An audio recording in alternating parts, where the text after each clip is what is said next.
Hello বন্ধুরা, তোমরা সবাই কেমন আছো? আশা করি অনেক ভালো আছো আর আমিও ভালো আছি। তাই চলে এলাম জিনিয়া কিচেনে তোমাদের জন্য সুন্দর একটা রেসিপি নিয়ে। রেসিপিটি হচ্ছে দুবাইয়ের কুনাফা চকলেট। আজকে আমি বানাবো দুবাইয়ের ভাইরাল কুনাফা চকলেট। কিভাবে বানাবো সেটা তোমাদের সাথে শেয়ার করব। তো চলো বন্ধুরা, দেখতে থাকো। তো কুনাফা চকলেটটা বানানোর জন্য এখানে নিয়েছি একটা ডেরি মিল্ক ক্যাডবেরি, আর নিয়েছি লাচ্চা, এখানে নিয়েছি পেস্তা বাদাম, বাটার আর মিল্ক মাইন্ড। এই কটা উপকরণ দিয়ে আজকে আমি বানাবো কুনাফা চকলেট। তো চলো দেখতে থাকো। এখানে নিচে একটা মিক্সি, এবার মিক্সিতে বাদামগুলো ছাড়িয়ে নেব। এবারে এই বাদামগুলো পেস্ট করে নেব। তো দেখো বাদামটা আমি পেস্ট করে নিয়েছি। এবার লাচ্চাটা বাটার দিয়ে একটু ভেজে নেব। উনুনটা ধরিয়ে এবার ফ্রাই প্যানটা চাপিয়ে দিলাম। তো বাটারটা এবার দিয়ে দিলাম। বাটারটা গলে গেছে, এবার দিয়ে দেব লাচ্চা।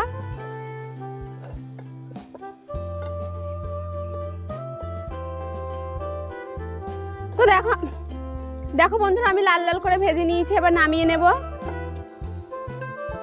এখানে একটা বাটি নিয়েছি, এবার বাটিতে লাচ্চাটা ঢেলে নেব। এবার দিয়ে দেব পেস্তা বাদাম পেস্ট,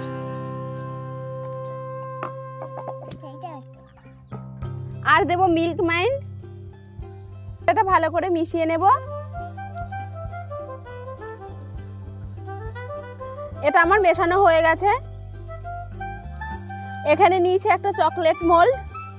ডেকোরেশনের জন্য উপর থেকে আমি দিয়ে দেবো একটু স্প্রিংকেলস। তোমাদের কাছে যদি স্প্রিংকেলস না থাকে তোমরা সাদা ডেরি মিল্ক ক্যাডবেরিও দিতে পারো। তো এবার দেবো ডেরি মিল্ক ক্যাডবেরি।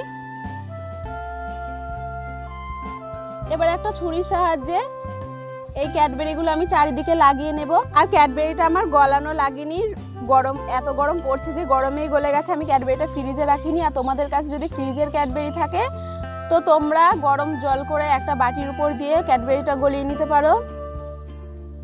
এবার দিয়ে দেব পেস্তা বাদাম ও লাচ্চার পেস্ট।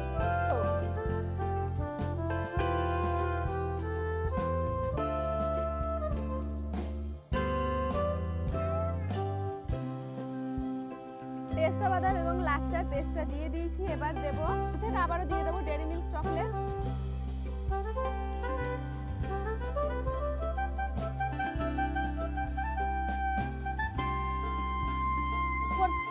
আবার উপর থেকে একটা ছুরির সাহায্যে চারিদিকটা সমান করে নেব।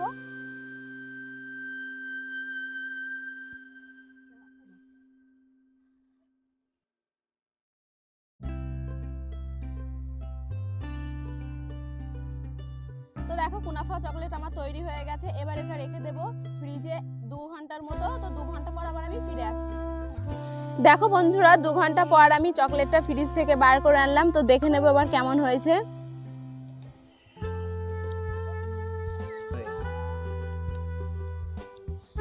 তো দেখো বন্ধুরা কত সুন্দর হয়েছে এটা।